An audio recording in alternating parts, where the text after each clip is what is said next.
Hey, good morning, folks. Hope you're having and enjoying a cup of coffee with us this morning. We're going to discuss how you can get rid of your heel pain. And it really can be crazy pain. And by the way, if we haven't met, I'm Dr. Timothy Harcourt, a neuromusculoskeletal medicine doc on College Parkway in Fort Myers. I've been practicing for 33 years. And I'm the third generation doc. And we are going to discuss one of the more painful, persistent conditions known to man. And that is painful heels. And what's the technical term for painful heels? It is plantar fasciitis. And are there things that you can do to get rid of it? Absolutely. In fact, there's some things you can do to keep from getting it, which is maybe perhaps more important. But of course, if you have the problem, it's not more important. But if you don't have the problem, it could be important because you really don't want the problem. So I just want to let you know that if you know of anybody that has painful heels, to tag them, put any comments that you have in here because we'd love to cover the topics that you want us to cover. And by the way, just as a review, this is our fifth Facebook Live. First one we did do-it-yourself pain solutions. The second one we did, I believe, was the top three questions asked before surgery. We've also done treatment of ugly nails and how to move your mental and physical health forward through creativity. So these were great topics. So we do these topics by request. So listen, if you have a topic you want us to go over, make sure you let us know in the comments and we will do so. And today is by request, plantar fasciitis. Now, why would somebody request to know about this? Because the reality is that people actually get numerous type of procedures and still have the problem.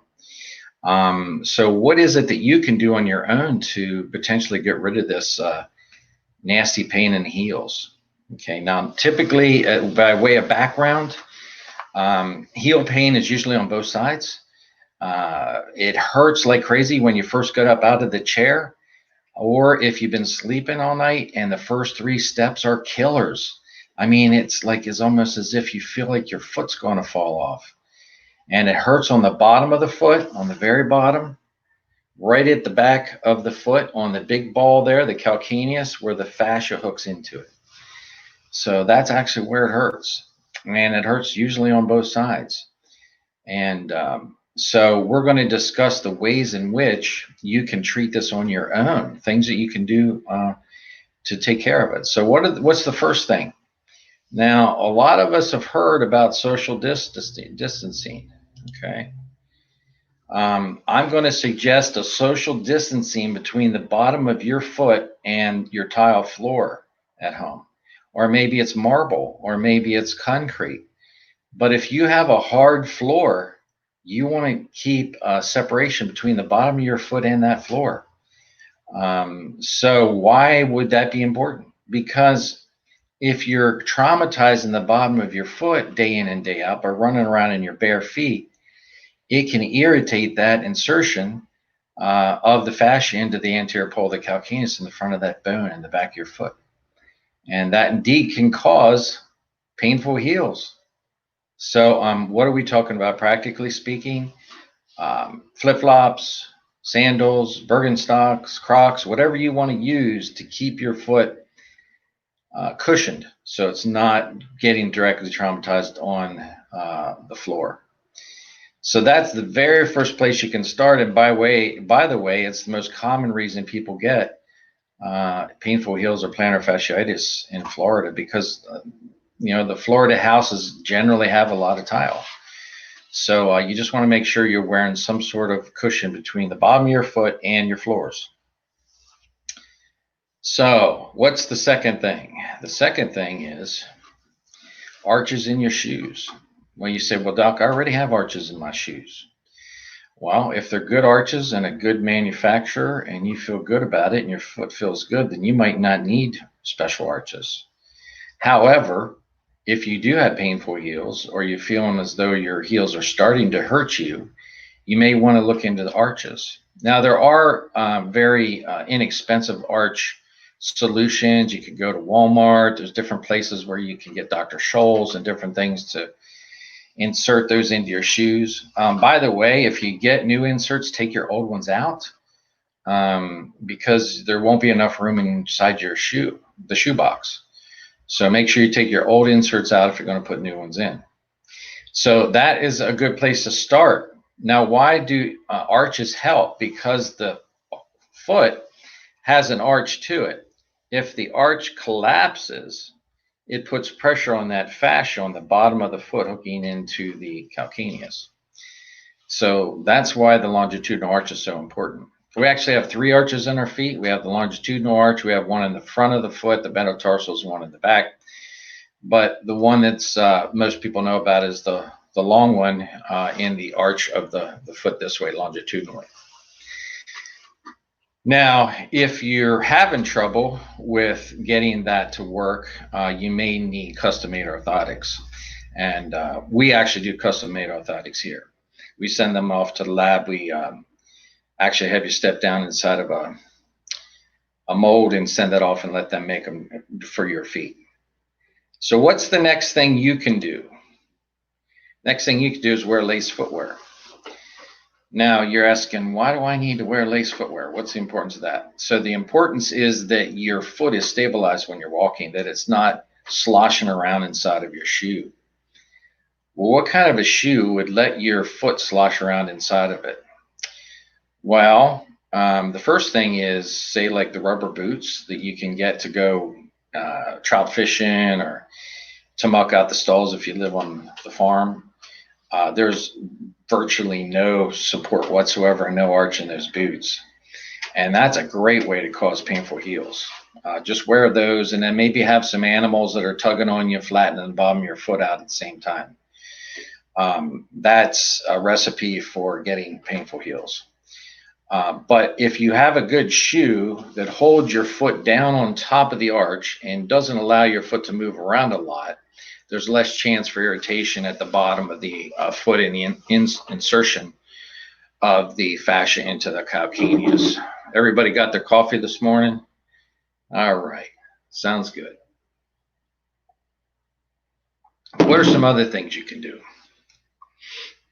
By the way, are these things helpful to you? And let us know. Let us know in the comments. Thicker socks. Now, you might have feet that are sweaty and you don't want to wear thicker socks. So they have socks where the sole part of the sock is thicker, but the top part of the sock is thinner. And that's an option. Of course, they make socks where the whole sock is thicker.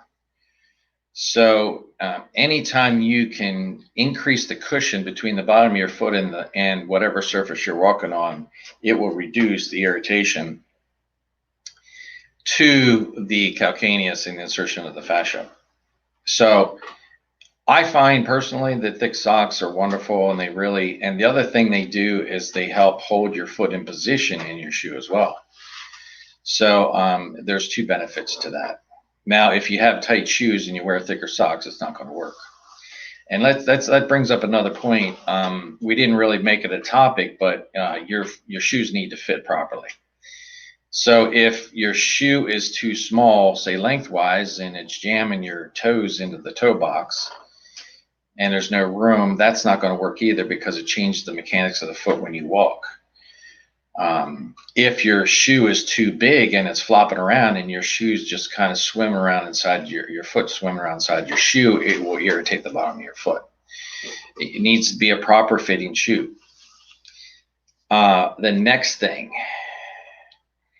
if you were working, regardless of what it is that you do, and you're in one position on a hard surface for the majority of the day, you might want to seriously consider a shock mat. So whether you are, say, working in a restaurant, you're doing food prep and you're in one position, cleaning vegetables or whatever it is, or maybe you do a lot of cooking at home, you can get the shock mats at the department stores as well.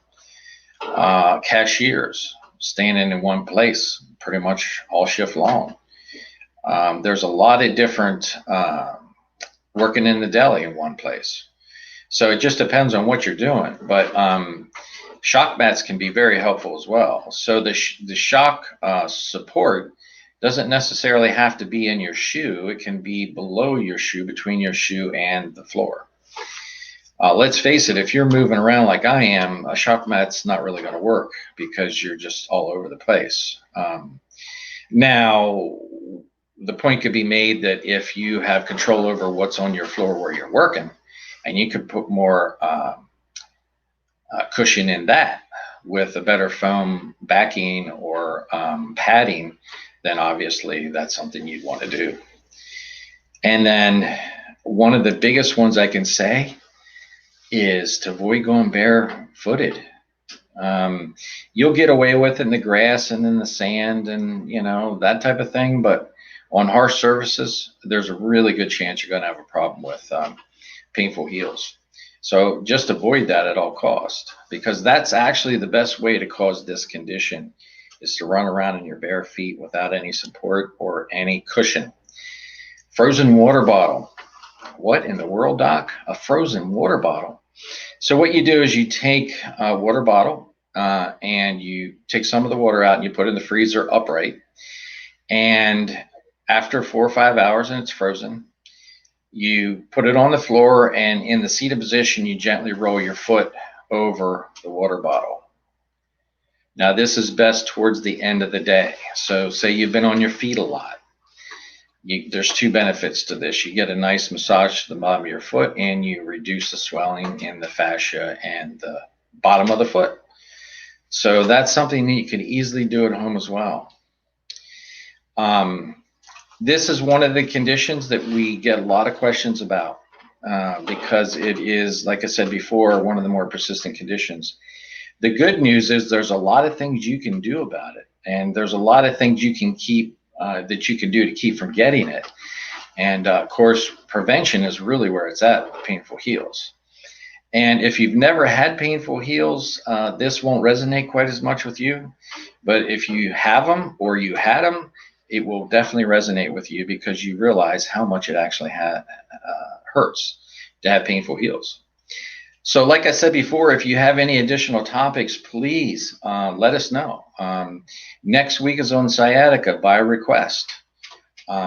You know, and sciatica is another one of those things that we get a lot of people requesting information on. So we're going to go over sciatica next week. So for this week, we hope that there was a few things that we were able to share with you that's beneficial to you. And like I said, if you know of somebody who's suffering with painful heels, tag them with this particular live or rebroadcast. Remember, stay strong, stay healthy, and stay creative. It's Dr. Harcourt signing off.